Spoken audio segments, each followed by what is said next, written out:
I've spoken a bit about this before on my channel on other videos where I talk about Triple J, but I think that there began to be a big divide in the Australian music scene between what I would call music nerds and good vibes. You see, to me, I feel like there's a lot of people who are kind of like me on the music nerd camp, where maybe you play an instrument yourself, maybe you're part of a local band, maybe you just really love niche and alternative music, and that's really what you want to hear all the time. And there's the other side where they're not really into the intricate details of music as much. They just like what they hear when they hear it, and they want to have a good time.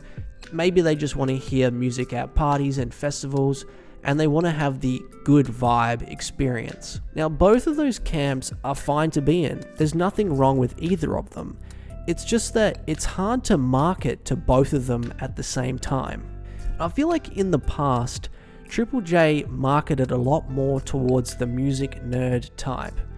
The sort of music they played was more in that direction, more sort of alternative rock, metal, prog, gangster rap even is more kind of music nerdy. And on the good vibe side, I feel like it's a little bit more sort of like pop music, electronica, house, and indie rock. And I think around this time as well, there was that overarching rise in what we call poptimism, where we no longer really looked at pop as being uncool or bad, and that there was like this respect kind of coming towards pop again. So I think around this time, Triple J was trying to market towards both groups as best as they could, but I think that's really hard to do. And I don't know a lot about marketing, but I feel like I've heard before that when you try and appease too many types of groups or people, you end up appeasing no one. And I feel like that's kind of the problem they started to have, that they weren't really